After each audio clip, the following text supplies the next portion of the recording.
Seamos honestos, vivir cuesta dinero, y vivir bien cuesta mucho más, y no todos pueden pagarlo.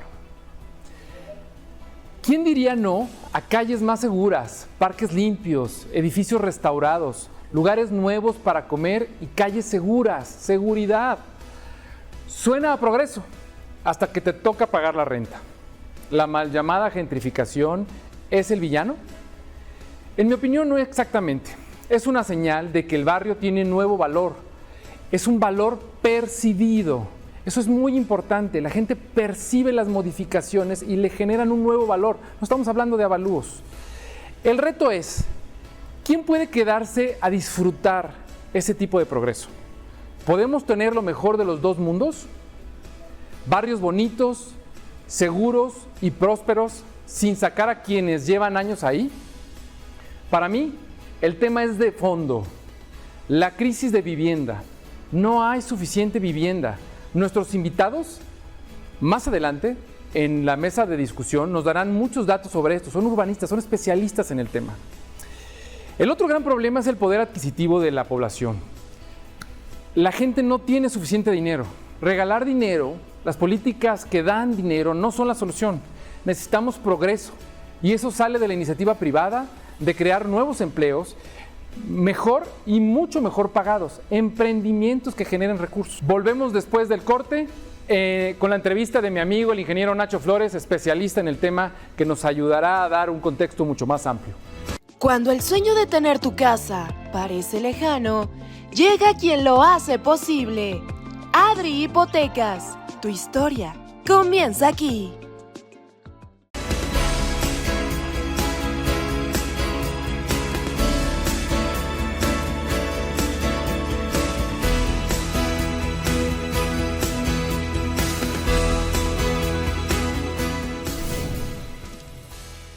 Bueno, pues iniciamos la entrevista aquí en Bitácora Inmobiliaria. Está con nosotros mi amigo, el ingeniero Nacho Flores. Tú y yo podemos hablar horas de muchos temas, tenemos muchas cosas en común y además nos gustan cosas parecidas. Sin embargo, el tema hoy es la gentrificación. Desde mi perspectiva, la gentrificación hoy es como una manera de decir demasiadas cosas para meterlas todas en un solo lugar que no tienen nada que ver con lo que realmente deberíamos estar hablando. Tú tienes un podcast que por ahí leí que le llamaste La mentira de la gentrificación. Sí. Cuéntame, ¿a qué te refieres y por qué los datos realmente no cuadran de lo que se dice retóricamente hablando, la narrativa, contra la realidad? Mira, primero que nada, gracias y saludos a todos en el auditorio. Nosotros descubrimos, y cuando digo nosotros, es todos los que estamos en el medio inmobiliario, todos los que sufrimos el tema de la burocracia gubernamental para desarrollar proyectos, para hacer vivienda, para hacer todo lo que implica darle una propiedad a una persona. O sea, correcto. Tú y yo sabemos perfectamente que necesitamos cumplir ciertos lineamientos. Bueno, la gentrificación es un concepto que posiblemente funcionaba cuando familias o personas de alto poder adquisitivo llegaban y se apropiaban de lugares que eran muy baratos. Pero este movimiento económico y social pues se daba en otros momentos de la historia.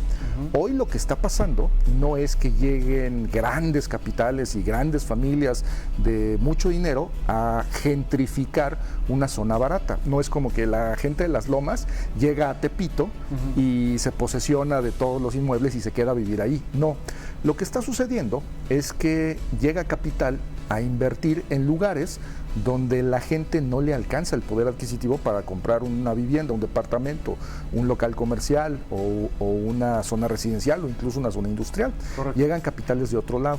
Ahora, ¿por qué llegan de otro lado? Pues porque en otro lado tienen la capacidad económica para llegar a invertir. ¿Y por qué los locales no pueden invertir? Muy sencillo, porque no hay oferta. Claro. Si hubiera oferta, fácilmente puedes comprar lo que te alcanza en donde puedas conseguirlo. Te voy a poner un caso de éxito que sucede en el mundo y que es como punta de lanza, Tokio. Tokio, con la gran cantidad de habitantes que tiene, entendió una cosa para evitar estos modelos de gentrificación, y lo pongo entre comillas. Entendió que cada año necesita más vivienda porque cada año hay más japoneses, ¿no? Claro.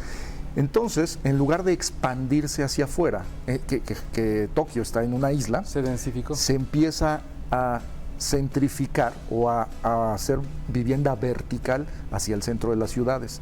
Y tiene la obligación de que todos aquellos edificios que han pasado una época en la que ya no son funcionales, tienen que transformarse y volverse o más grandes, menos espaciosos, pero darle oportunidad para que otras personas lo puedan adquirir a un costo accesible. Entonces, ellos entienden perfectamente que entre más vivienda permitan, pues menos gentrificación y menos problemas de adquisición de vivienda pueden tener. Correcto. Y es Tokio. Es uno de los grandes temas lo de vivienda. Ahorita entraremos para allá, pero ¿por qué? No solamente en México, no solamente en la Ciudad de México, sino en varios lugares, Barcelona, en varios lugares, le han echado la culpa al tema de la vivienda temporal turística, al Airbnb o a ese tipo de cosas en donde se podría decir que esa gente hizo que los que vivían ahí se tuvieran que ir del lugar, lo cual desde mi perspectiva no es correcta, pero me gustaría que lo explicaras mejor. Híjole, es un poco complicado porque lo primero que tenemos que entender es que el mundo cambió, el mundo se hizo chiquito. Hace 30 años, comprar un boleto de avión y hospedarte una semana en otra ciudad era muy costoso. Correcto. Hoy, un boleto de avión cuesta 10 veces menos que hace 30 años. Y el hospedaje cuesta 10 veces menos que hace 30 años. ¿Qué significa? Que hoy casi todos los habitantes del planeta que tienen un ingreso medianamente adecuado pueden viajar y vivir una semana en cualquier parte del mundo. Entonces, pues no es que se está gentrificando, es que el mundo se hizo chiquito y que hoy puedes vivir en cualquier parte del mundo con un clic, reservando boleto de avión y reservando hospedaje. Y luego la otra que yo siempre he comentado es, a ver, la única forma de combatir aquello a lo que estás diciendo que afecta, que es la vivienda que se convierte en turística y que no es vivienda para los locales, lo resuelves muy fácil. Emite más licencias de construcción. Okay. Permite la transformación de lugares que antes no se podían convertir en vivienda vertical y promueve inversión para que haya más drenaje, más agua, más capacidad eléctrica, centralizado, en lugar de estar llegando con drenaje, con servicio de agua, con servicio eléctrico, a lugares muy apartados. Todo mundo cree que construir vivienda en los centros de las ciudades hacia arriba va a colapsar drenaje, electricidad y agua potable, pero al contrario, cuando tú centrificas toda esta vivienda en lugares donde ya hay estos servicios y los modernizas, es mucho más fácil modernizar que tirar una línea nueva hasta los suburbios que están alejados de la ciudad. Parte de lo que quiero hacer en este programa de tener a alguien como tú es que me ayudes a explicar hacia allá afuera cómo es completamente lo opuesto. O sea, las personas que tienen en una calle, por ejemplo, que por alguna razón ahora se desarrolló, se arregló, le arreglaron algunas cositas, esas personas que tenían ahí y que era casi imposible para ellos rentar, automáticamente se volvió algo atractivo. Entonces empiezan a llegar pequeños desarrolladores a decirle, oiga señora, tiene 8 habitaciones disponibles aquí, vamos a reparar esto, vamos a arreglar, y empieza a generar una economía que después hace que el restaurantero tenga también ingresos. O sea, se hace una dinámica. ¿Tú cuántos Airbnb manejas? ¿Cómo está eso? Yo estoy como embajador y apoyo a mucha gente para que ponga su primer Airbnb. De hecho, a través de la plataforma me pueden encontrar y yo les ayudo a iniciar su primer anuncio de Airbnb. Okay. He atendido a más de 3,000 personas. ¿Y son grandes empresarios que se quieren comer la ciudad? No, mira, yo te podría decir que de 100 personas que recibo cada mes, más de entre 25 y 30 son personas que ya tienen una propiedad, que lo que están buscando es monetizar una recámara más, o que tienen una casa en Cuernavaca, que tienen una casa en Valle de Bravo, que tienen alguna propiedad familiar a la que ya no la utilizan tan seguido y dicen, oye, en lugar de generarme un gasto, la voy a poner en Airbnb y que se pague solo el mantenimiento. Es casi el 30% de las personas que llegan. Llegan algunos desarrolladores también que están buscando cómo hacer más atractiva la inversión, cómo desarrollar productos que la gente compre para invertir y que esos le generen un ingreso. El día que cambiemos el chip y que el gobierno entienda que puede digitalizar la operación notarial Todo a través blockchain. de software, que puede ser blockchain o que puede ser literalmente un consentimiento digital del gobierno a través de una operación inmobiliaria, es decir, no necesitas la fe de una persona que visualice físicamente, sino que todo esto va a ser verificado digitalmente. En ese momento vas a hacer mucho más accesible las tasas notariales, vas a hacerlo más rápido y vas a evitar todos los fraudes que hay alrededor de las personas. Los notarios, al final del día, son personas y son perfectamente corruptibles, extorsionables y tienen un grado, digamos, humano de error. Cuando tú digitalizas todo eso y vuelves a un notario digital, o sea, un software, te evitas todos los problemas. ¿Qué significa? Que los notarios ahora van a empezar a cumplir una función de vigilancia, de curaduría, de asesoría, en lugar de dar la fe notarial. Y mucho de eso es lo que empezamos a hablar con compañías de ese tamaño. Eso fue lo que yo vislumbro. Y otra de las ventajas, hablando de cómo se transforma digitalmente en industrias inmobiliarias, es ¿por qué crees que más gente usa Airbnb para rentar sus propiedades? Porque Airbnb te asegura el pago y porque siempre hay un seguro. Si algo te dañan, te pagan todo eso.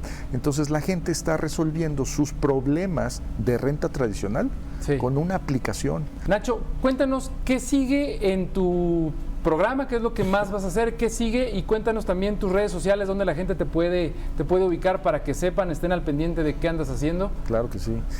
Pues me pueden encontrar en mi sitio web, nachoflores.com.mx, y en mis redes sociales, @soy Nacho Flores, así me pueden encontrar en todas las redes. Y lo que viene es un reto. Fíjate que en diciembre vamos a tener un reto, se llama el reto de las rentas. Y lo que les voy a compartir es que cualquier persona de Hispanoamérica, sobre todo de Hispanoamérica o de Estados Unidos, que tenga el interés de subirse a Airbnb, va a haber un reto en el cual durante 4 días les voy a enseñar qué es lo que tienen que hacer, qué es lo que tienen que preparar, qué negocio van a hacer con sus propiedades a través de Airbnb y cómo ponerlo en esos 4 días en Airbnb. Y voy a regalar un premio para $1,000 para que el ganador del reto se lleve hospedaje de $1,000 patrocinado por mí a través de Airbnb. Eso es lo que vamos a hacer. Así es que búsquenme nachoflores.com.mx o en mis redes sociales. LinkedIn, TikTok, Instagram, estás en todos lados. Soy Nacho Flores. Muy bien, Nacho, muchas gracias por estar aquí. Gracias a ti. Gracias por compartirnos todo esto. Vamos a continuar. Recuerden que esta entrevista completa estará en YouTube probablemente al día siguiente de que estén viendo este programa. Pues gracias por estar aquí con nosotros. Gracias. Continuamos ahorita después del corte con la mesa de discusión. Se va a poner bueno con los urbanistas. Muy bien. Nos vemos ahorita. Recuerda, el hogar que sueñas está a un crédito de distancia. Adri Hipotecas, expertos en créditos hipotecarios.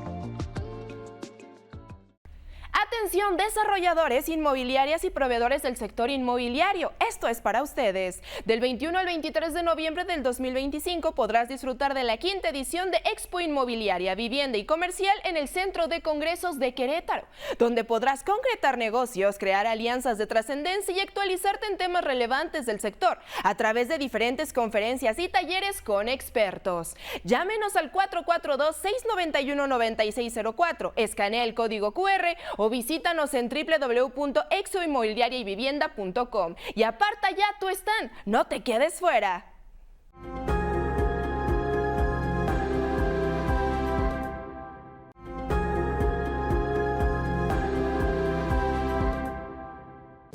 Quinta edición Expo Inmobiliaria, Vivienda y Comercial, del 21 al 23 de noviembre 2025, en el Centro de Congresos de Querétaro. Estamos ya en la mesa de discusión aquí en Bitácora Inmobiliaria. Para mí va a ser muy interesante esta plática porque conozco muy bien a las personas que nos están acompañando. Se va a poner interesante, va a estar picosito, va a estar bueno, porque aquí todos los que están aquí ahorita conmigo no tienen pelos en la lengua, van a decir las cosas como son y el tema es muy interesante.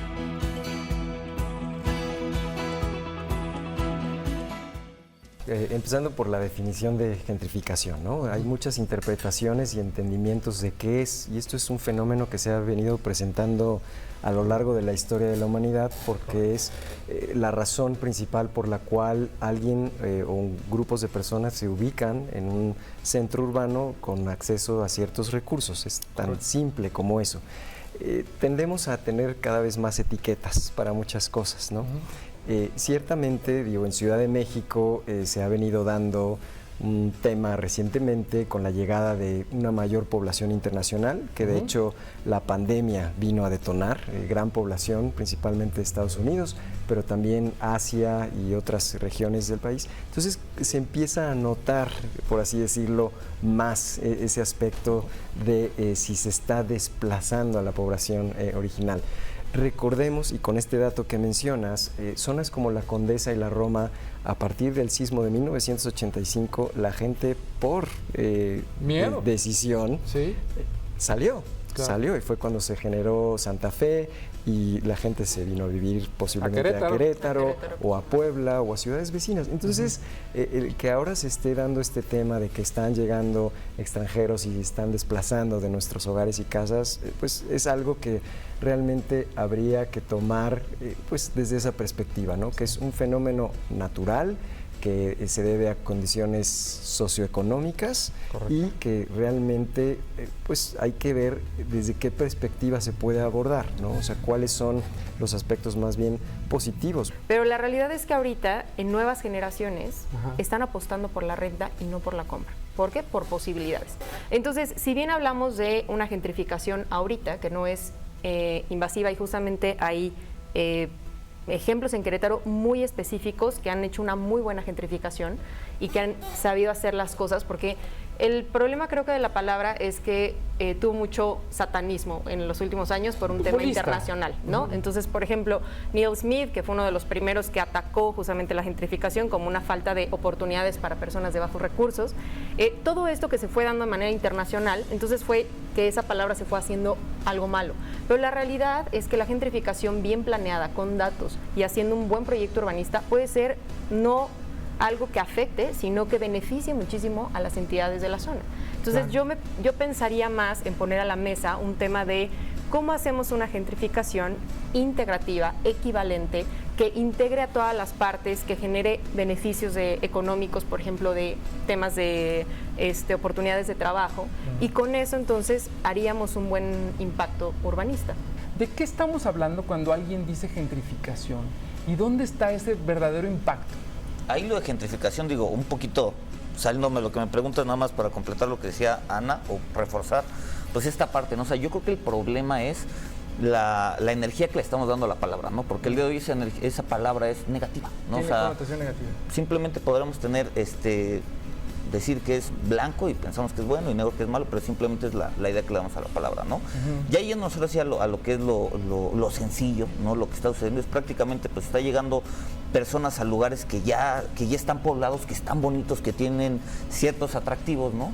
Y ciertas personas ven ese mismo atractivo y dicen, oye, yo quiero llegar aquí. Lo único que pasa es de que, bueno, yo estoy dispuesto probablemente a dar un poquito más de dinero que tú tienes, y empiezan a desplazar a las personas, ¿no? Ese desplazamiento puede ser también una oportunidad, ¿no? La gente dice, bueno, me están sacando de mi casa. Pues tal vez te están sacando, pero si la casa era tuya, o sea, pensando en este 80% de que sí son los dueños, oye, si yo soy dueño y hace varios años compré yo este departamento y ahora me estoy moviendo porque me van a pagar una renta incluso mayor a lo que yo estaba esperando, es una gran oportunidad, ¿no? Claro.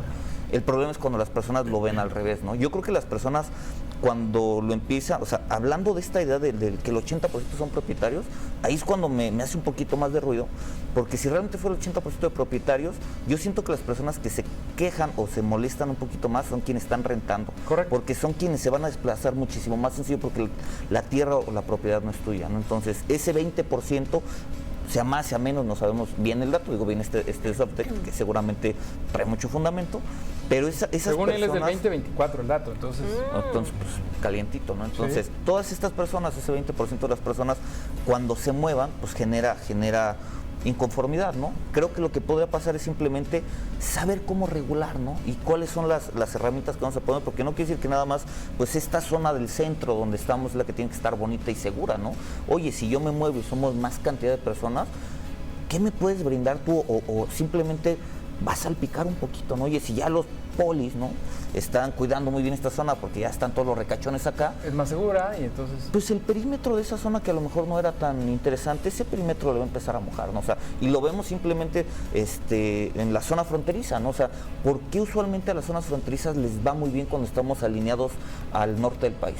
Porque podremos ser primero, segundo, tercer mundo, lo que quieran decir, pero el vecino de arriba pues, es más fuerte que nosotros y nos salpica, ¿no? Y tú ves las franjas solamente qué pasa con esas ciudades, o sea, por decir Tijuana, ¿no? O sea, pues es así que muy fuerte y todo lo que tenemos también ahí alineado con Texas, entonces creo que simplemente es como regular bien eso y quitar la idea de que es malo, ¿no? Pero es prácticamente que te desplacen donde vives porque alguien más está probablemente dispuesto a dar más dinero por renta y te mueven a ti, ¿no? Correcto. Incluso la palabra de manera estructural sí es negativa, o sea, sí es gentry, que tiene que ver con que la burguesía londinense regresó, después de haberse ido de las zonas céntricas de trabajo, regresó a comprar todas esas zonas para desarrollarlas porque querían vivir cerca de donde estaban pues, los reyes y todo eso, y empezó y tenía esa connotación de, pues es que están llegando a desplazarnos, ¿no? Pues sí, pero yo soy dueño de la fábrica, simplemente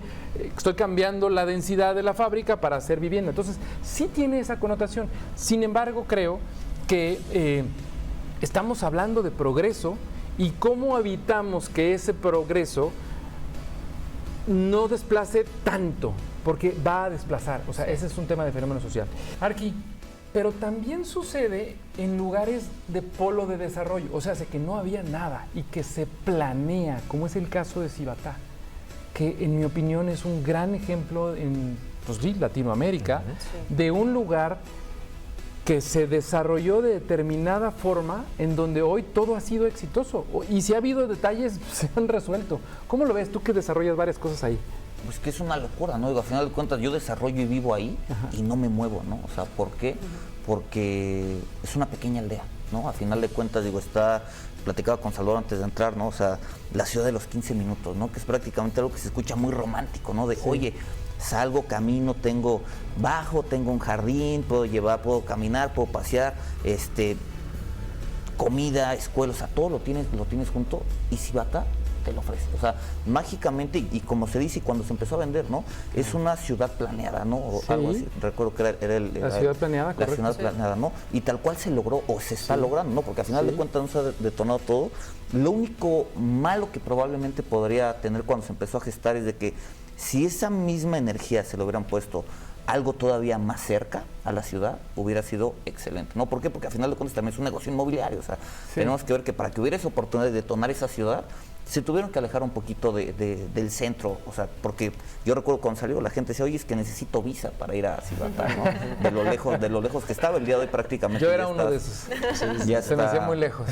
Ya está muy cerca, o sea, ya prácticamente, o sea, no lo todo sientes lejos, pero si esa misma energía o ese mismo proyecto lo hubieran puesto más cerca, hubiera sido más sano. ¿Por qué? Porque no tendríamos que haber llevado pues todos estos recursos tan lejos, o esos recursos están de nuevo como aldea, están delimitados y están sesgados allá en el cerro, ¿no? Si eso hubiera estado pegado a una zona diferente, y casi siempre pasa a un lado de los ricos y a un lado de los pobres, que es horrible, ¿no? Pero pues de todas maneras, de nuevo regreso eso, o sea, cuando están unidos empieza a salpicar. Si toda esa bonanza de Cibatá, que está muy bonita, la verdad, o sea, ha detonado, ha crecido, o sea, yo estoy muy feliz ahí de desarrollar y de vivir. Pero si eso hubiera estado más cerca, hubiera ayudado. Que está la pradera ahí al lado, ¿no? Está la pradera y la pradera sin duda alguna. También ha mejorado. Por el refugio y demás, o sea, se ha beneficiado, ¿no? Entonces, pero de nuevo, como que son manchas, ¿no? En la ciudad. Y si estuviera un poquito más pegado sería mejor, pero de nuevo, el costo de la tierra no es el mismo, también tenemos que hacer negocios. La pregunta que hizo el auditorio va por ahí. Dice, Salvador, tu trayectoria internacional en ciudades como Londres te ha dado una visión macro sobre la evolución urbana. Comparando esos contextos con el de México y Latinoamérica, aquí está la diferencia. ¿Qué herramientas de planeación urbana y políticas públicas han demostrado ser más efectivas para gestionar el crecimiento de una ciudad?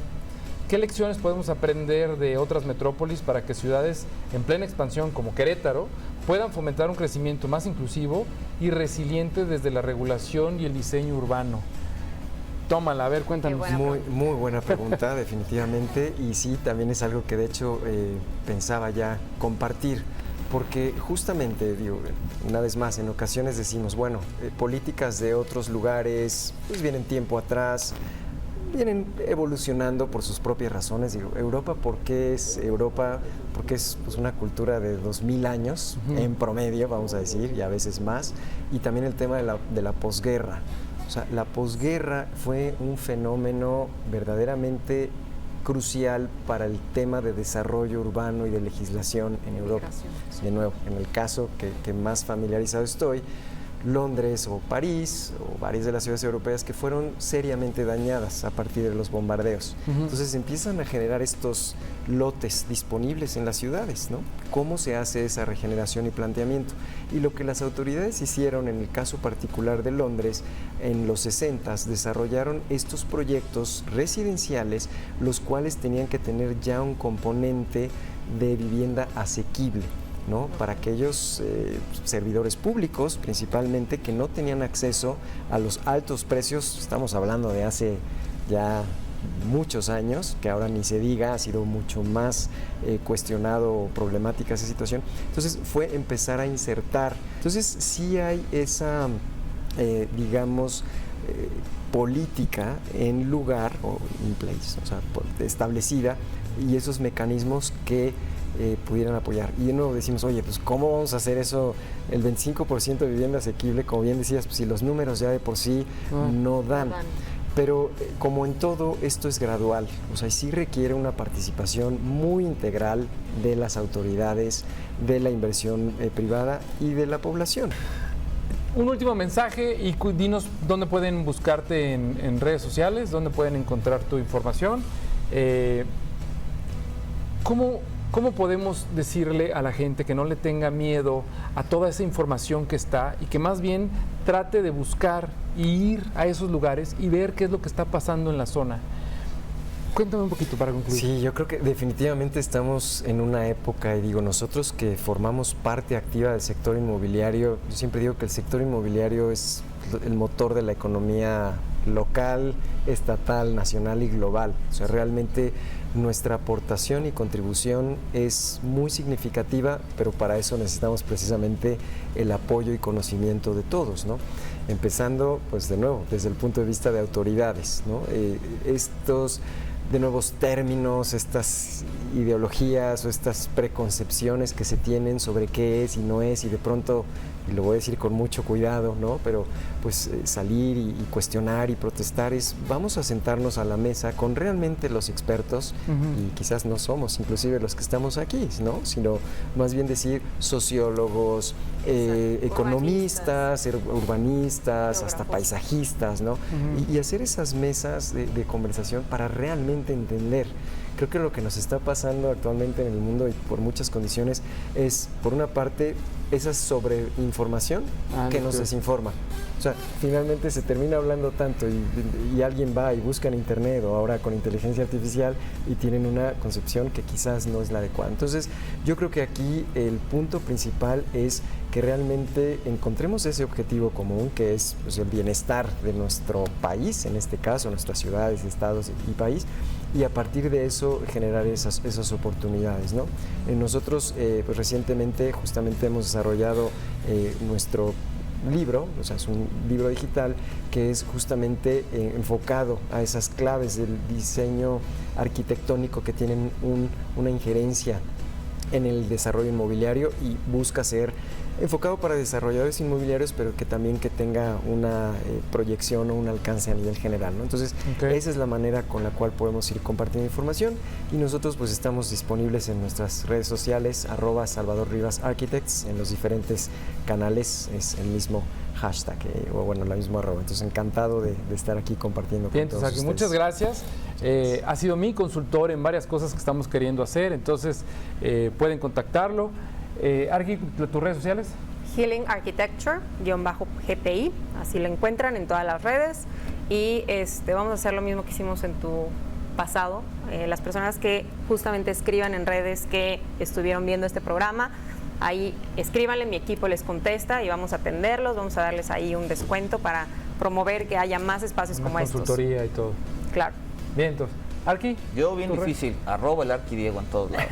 En todos lados, lo van a encontrar por todos lados. Señores, esto es Bitácora Inmobiliaria.